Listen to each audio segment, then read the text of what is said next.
When someone asks me to come into their business, the most important thing isn't my frameworks or my models. It's the conversations we have in that first meeting. There'll be things that you're hesitant to mention, the quiet worries, the nagging doubts, the questions you ask yourself when no one else is listening. So I don't start with strategy or operations or finance. I start with an honest conversation. I'll ask you what you think could be better in your business.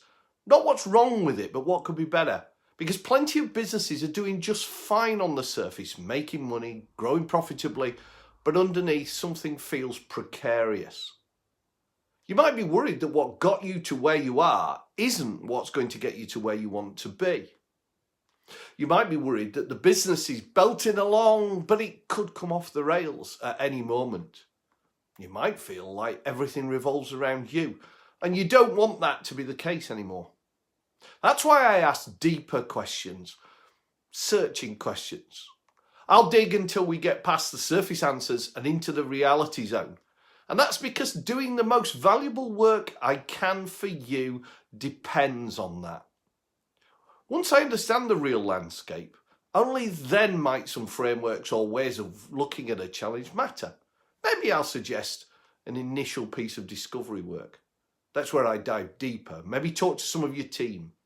Look at key data. Take a look at your customers and competitors. And then give you some initial thoughts about what's really going on. But the solutions are only as good as the understanding that precedes them. Most advisors want to rush to the solution.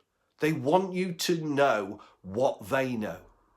I've learned the opposite is what works. The value I bring isn't having all the answers. It's in being willing to ask the best questions, the ones you've been avoiding. Then I listen without judgment, clarify and dig a little deeper, building my approach on that foundation.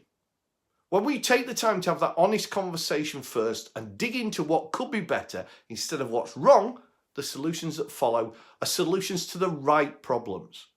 And that's a distinction that makes all the difference to the outcome for you.